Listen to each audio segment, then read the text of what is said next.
Hello friends, I am Nisha Sharma, Associate Professor, Government College, Khepli. The topic under discussion today is in continuation with our previous topic on John Keats' poem To Autumn. Today we'll discuss a critical appreciation of Keats' Ode to Autumn. The Ode to Autumn is a poem by English Romantic poet John Keats. The work was composed on 19th September 1819 and published in 1820 in a volume of Keats' poetry that included Lamia and the Eve of St. Agnes. To Autumn is the final work in a group of poems known as Keats' 1819 Odes.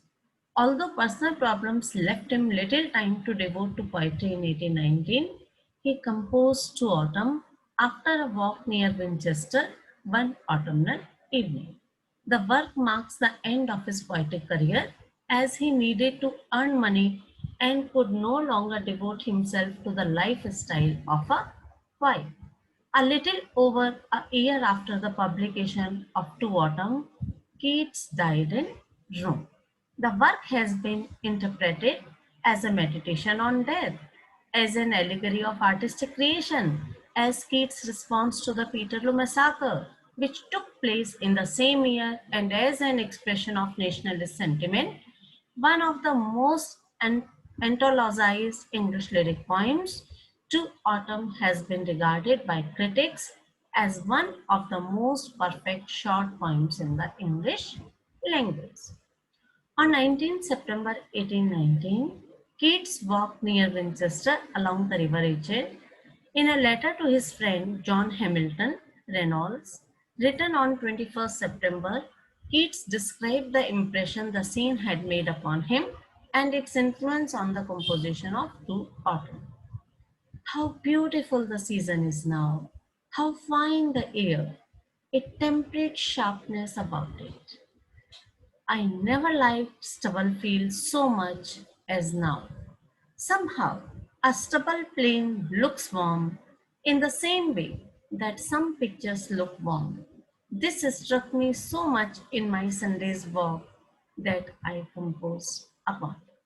The poem was revised and included in Keats' 1820 collection of poetry titled Lamia, Isabella, The Eve of St. Agnes, and other poems. The poem has 311 stanzas which describe a progression through the season from the late maturation of the crops to the harvest and to the last days of autumn when winter is nearing.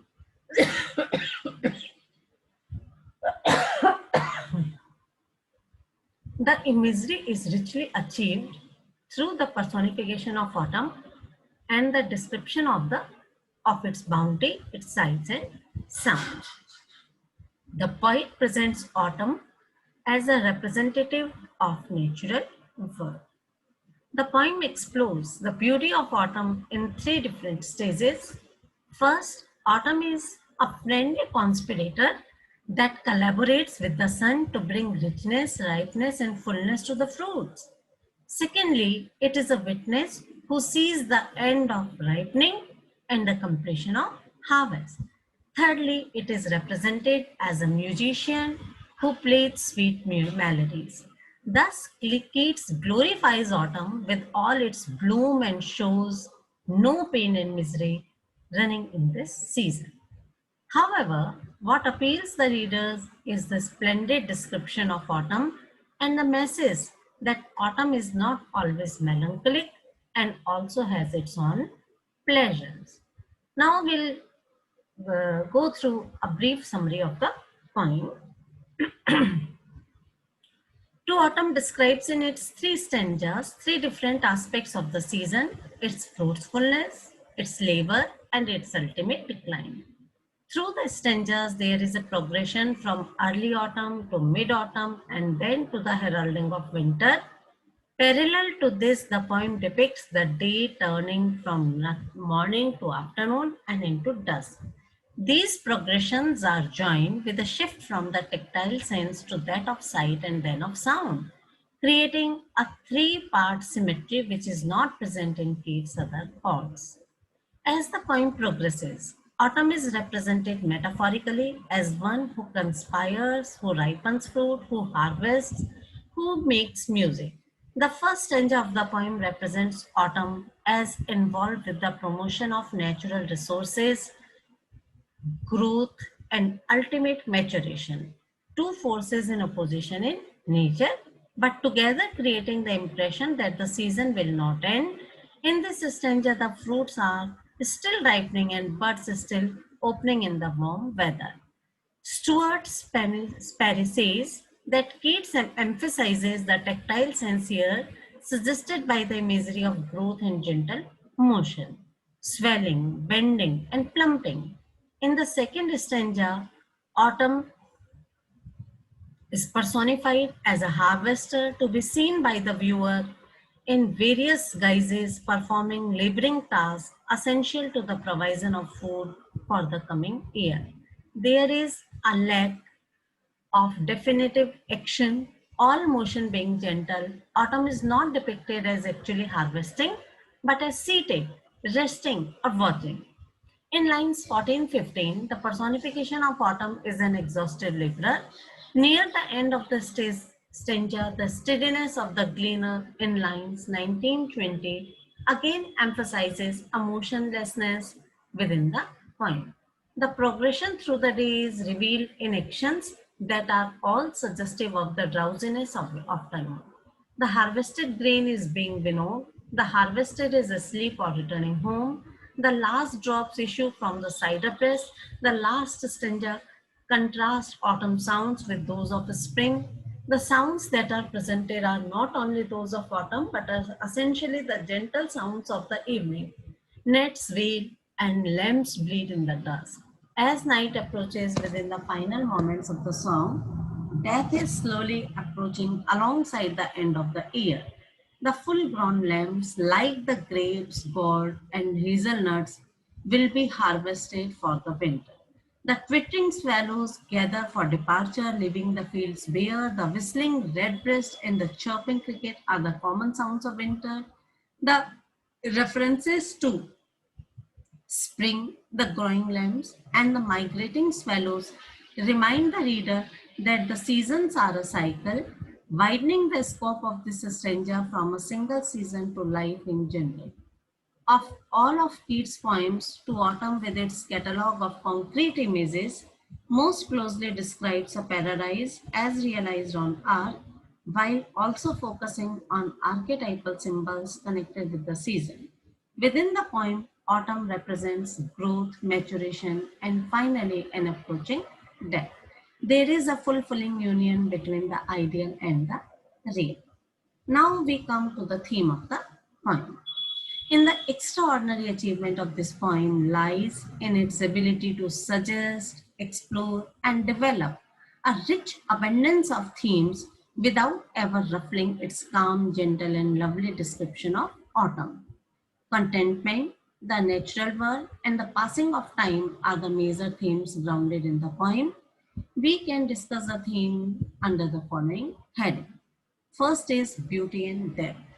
As its title would suggest, To Autumn celebrates the bountiful beauty of the fall. In the poem, autumn is a season characterized by a rich abundance of life, and yet running underneath this celebration of life is a sense of impending decay. Autumn's abundance is only possible because it comes at the end of the growing season, and all this well-being exists on the brink of death. As winter approaches, fruits will rot, leaves will fall, and crops will be harvested.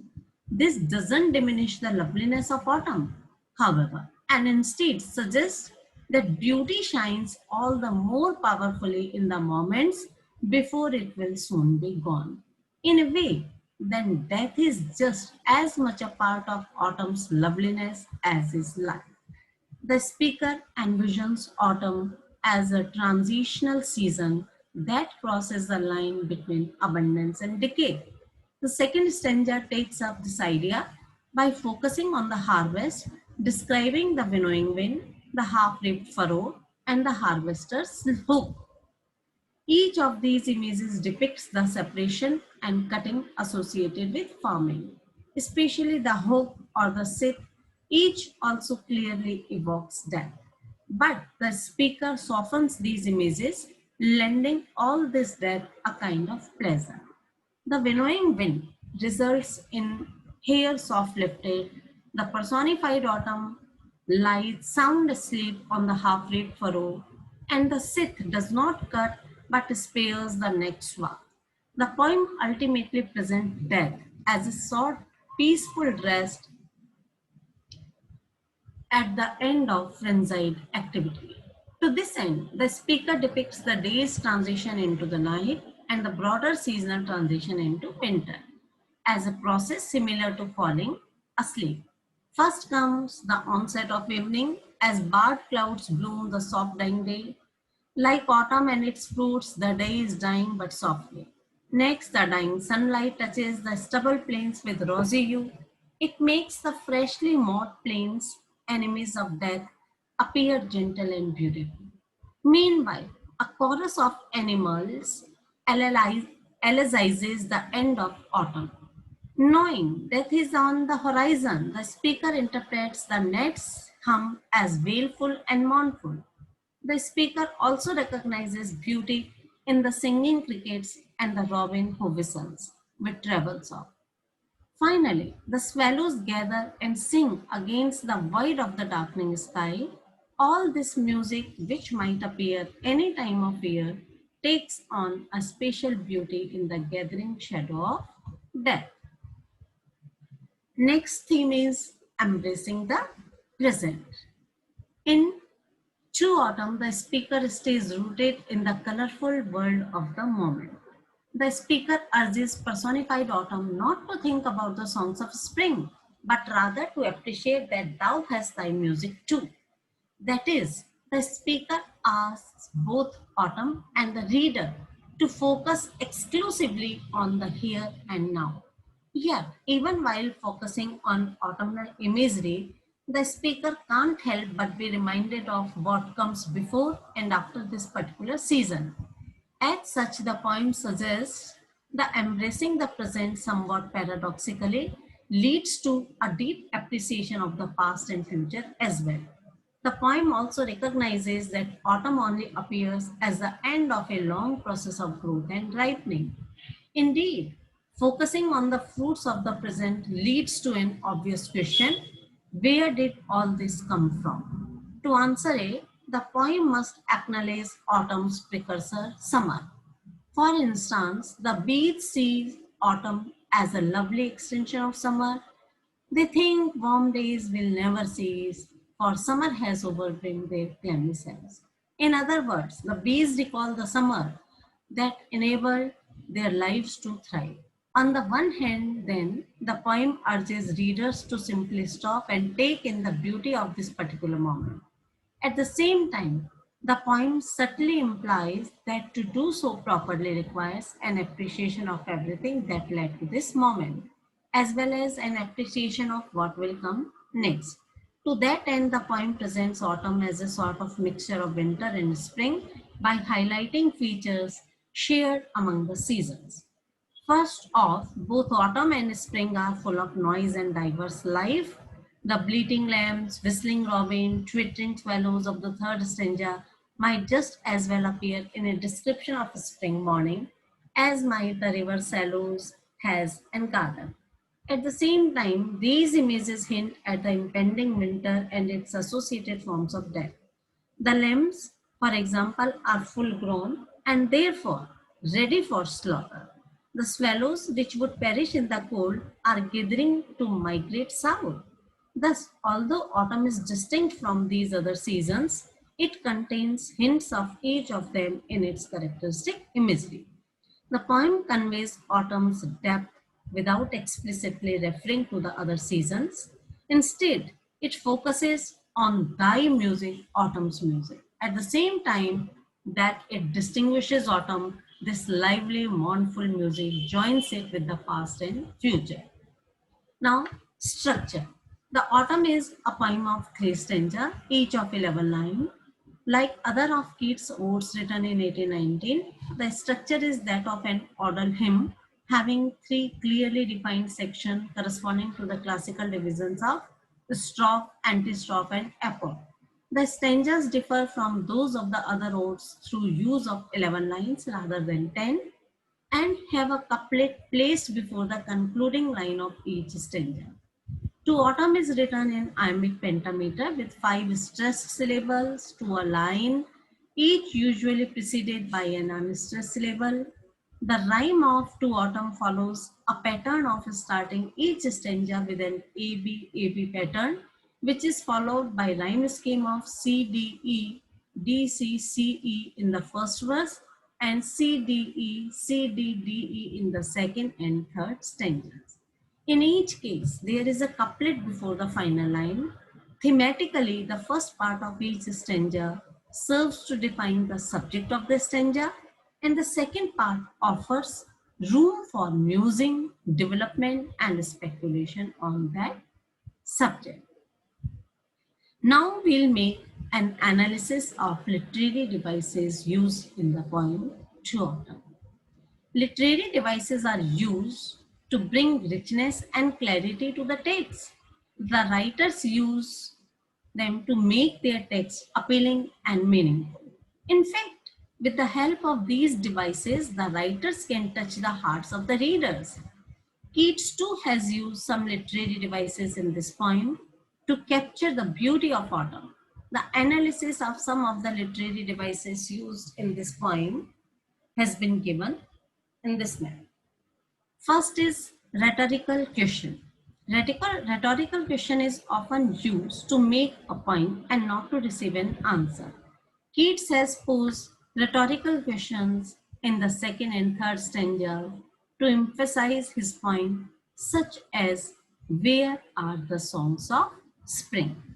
Next is imagery. The use of imagery makes the reader visualize the writer's feelings and emotions. Keats' imagery evokes the perceptions of sight, hearing, smell, taste. And for instance, in the first stanza, he uses visual imagery such as thatchy, moss cottage trees, the granary floor, plumb the hazel shells, and full-grown lamps.